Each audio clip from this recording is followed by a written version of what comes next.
Hello again, and Merry Christmas. Today was my last day of work, and you see my a snowman reading because they're working the library.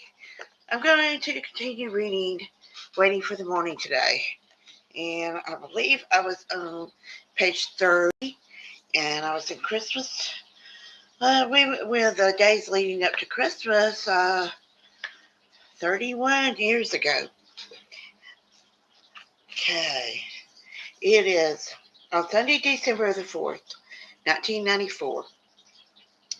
It's 1:45 a.m. now, and I need to remember children's books. I don't have to have my reading glasses, but with regular books I do. Okay. It's 1:45 a.m. now, and the dinner is coming along, and ham is baking, and 2 salads are in the refrigerator. I think I might have read this one last time, but that's okay. My mother slept through all of it, and now, until just now when I sat down, she got up and mumbled something about cooking something, and I don't think she understood anything I said when I asked her if she needed to go to the bathroom or if she needed something. She got up, said she was looking for something to cook. I turned on the overhead light. She said she couldn't find it, and she would just have to cook the others. She fumbled with a robe which had been wrapped around her shoulders, and with her leg wraps, attempting to fold them and lay them uh, aside. Then she sat back down and went to sleep again. I'm glad this happened tonight instead of a few nights ago when it was colder. I didn't have the heaters on when she woke up, but now it's nice and warm in here. That's good because she wouldn't let me put her robe on her, so I just put it around her shoulders. Now she's just sitting there in her gown with neither her robe nor her wrap. I'm glad it's one of her warmest gowns. I asked when she was awake if she wanted to wrap it over wanted her wrap over her legs. She replied, no, leave it alone. I think that it would have been again with an exclamation mark if I had persisted. I guess my mother was having a dream about cooking, perhaps because she knew I was cooking and acting it out. I'm glad she didn't go to the kitchen and actually try to cook. It's better to go along with it. Telling her it's just a dream doesn't do any good. Sometimes she will nod her head when I say that, and she will say something like, well, he said he was going to pick me up, obviously referring to someone in her dreams. Saturday, December the 10th, 1994. I've just noticed that our nights of being up seem to occur mostly on weekends, and probably most of the catastrophic reactions do too. I wonder if they could be a reaction to change. Perhaps so simple a change as my going off shopping once a month on Saturday and having Sunday dinner at my sister's.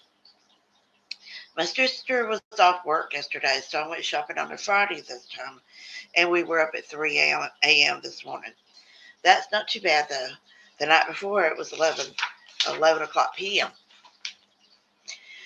I just looked back over my calendar, and yes, most of the catastrophic reactions have been on weekends or on holidays or anytime there was a change. Me going shopping, the two of us going to my sister's, or people coming here. I've been with my mother 4 months now. No matter what we go through, I don't regret coming home. We looked at old photographs today, and my mother identified all the old ones from 50 or 60 years ago, and even some more recent ones. She identified all her children except me. She identified the pictures of my ex husband as the one that was married to Sue. She always called me by my middle name. But she can't see that I am Sue. She says I don't look like her, but she thinks I'm someone who knew her. This is what hurts most, not her behavior, not staying up all night, not the catastrophic reactions, but the fact that she doesn't know or want to accept who I am. That's what hurts the most. Sunday, December 11th, 1994. We were up at 1 a.m. again. My mother had asked earlier if anyone was up.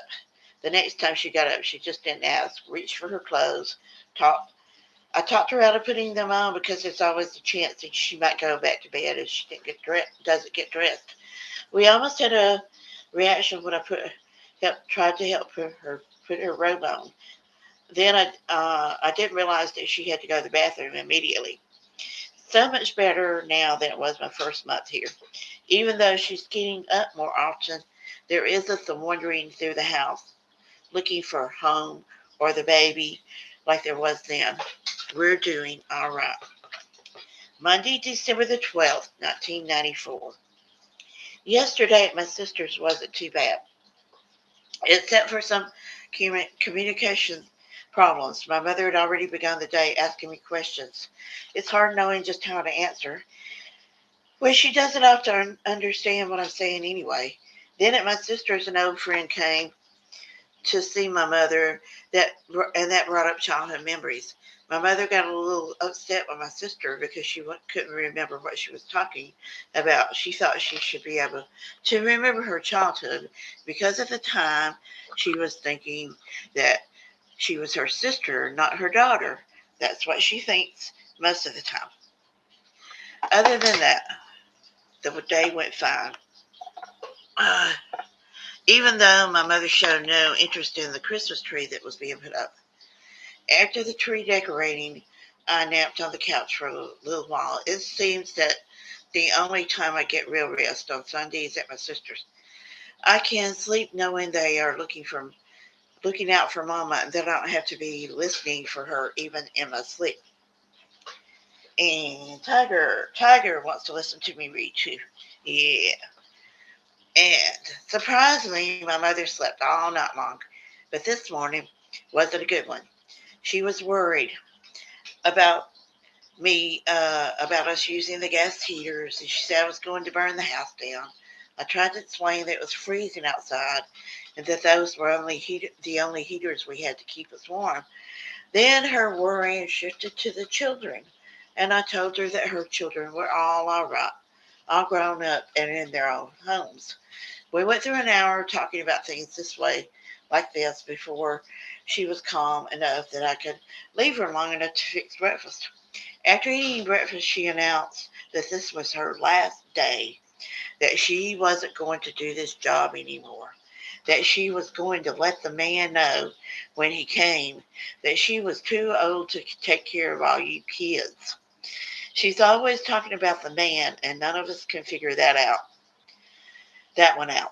I told her she didn't have anything to worry about. Everything was fine. That I was taking care of her right here in her own home. She said she didn't like this house, that it wasn't any good, and that she was leaving. She's sleeping in her chair now, after getting agitated a few more times. I don't know what's brought all this on. Maybe something she dreamed last night. It's so scary because her dreams seem so real to her. Tuesday, December 13th, 1994. We had a bad time early this morning. My mother had been trying to get up all night since about 10 p.m. Each time I would tell her it was in the middle of the night and she would go back to bed. Then that didn't work at 4 a.m. She was up and wanting her clothes on because someone was bringing the berries. After I helped her get dressed, I said I would go cook breakfast. She snapped back at me that there was nothing to cook because they were not here with it yet. I told her I'd be in the kitchen, and she said she was going to tell Myrtle, my sister, who she usually thinks is her sister. Unfortunately, they had the same name. What I said, and I would have to leave. All through breakfast, she was convinced I'd said something terrible. But she said that she would forget it and forgive me, and she wouldn't tell Myrtle this time. I could stay, but I better not do it again, she said. She added, I know you lied to me. I think my problem is telling the truth instead of lying. I just haven't learned how to play along with her the right way. And it's so hard to understand what she's talking about at times. The other thing she said this morning, that this was her house and I wasn't getting it. I'm afraid that may have brought that I may have brought that on by trying to fix up the house a little in my first month or so here. I've stopped that now and probably should have sooner. A couple of weeks ago, when I went shopping, my mother told my sister that she had given me all her money to buy groceries and she was afraid I would run off with it and not come back. I never take much from her, but she had given me a little extra saying she wanted me to buy Christmas presents for all her kids. After this morning's incident, when she said she would forgive me and forget what I said, I asked her, "What did I say?" And she said, "I don't know. I didn't hear it. One of the others told me." She thinks there are several of us here, not just me with her.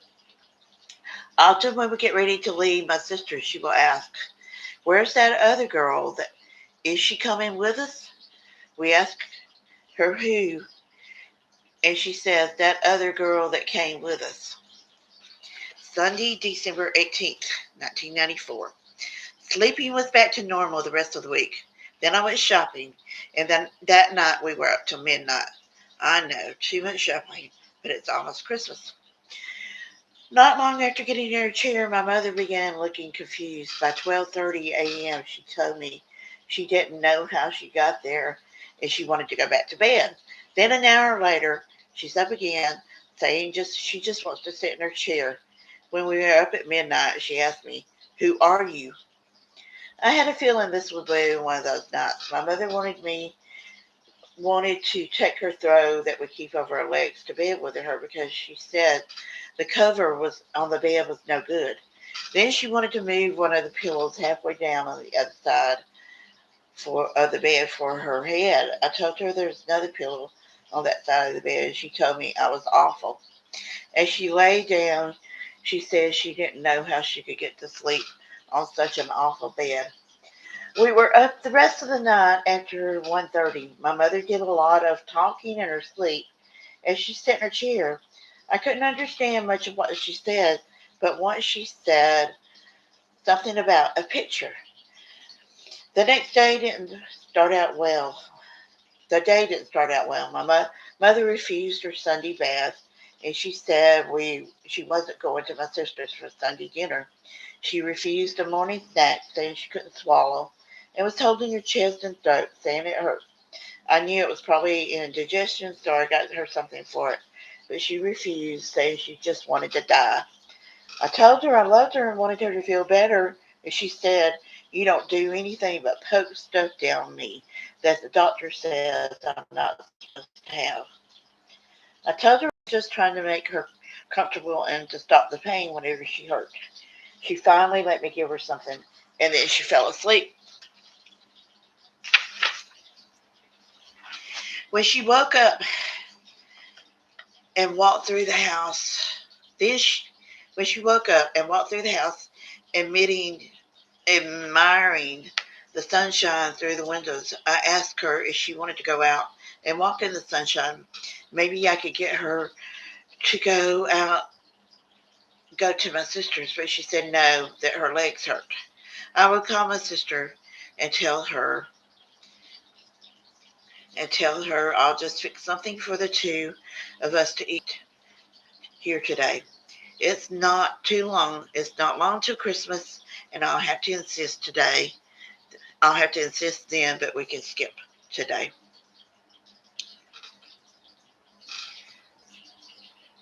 And then Tuesday, well, I'll do one more short one. Tuesday, December 20th, 1994. My mother was up at 1 a.m. looking for US, my dad. She doesn't do this often, but I dread the times when she does. I don't know what to tell her. Sometimes it's like just now finding out if he if I tell her he's dead. It's the same way when she asks about her parents. I never know what to say.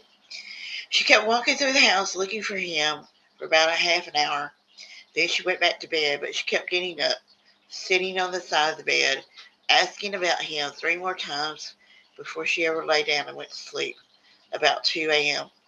Then she sat up again at 3 a.m., saying she was going to sit in her chair. And that's where she slept the rest of the night as I sat up and watched her. And okay, I'm going to wait until next week, or I might do it since I'm off all week. I might read.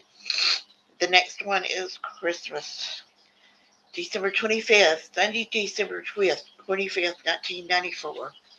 So we'll read that either next Friday or sometime before then. And anyway, it's waiting for the morning. This is still the old edition from 2001, but I am going to work desperately on trying to get this updated to the second edition while I'm off for Christmas this year. Badly needed. Okay, if I don't get back on here before Christmas, have a very Merry Christmas. Talk to you again later. Bye.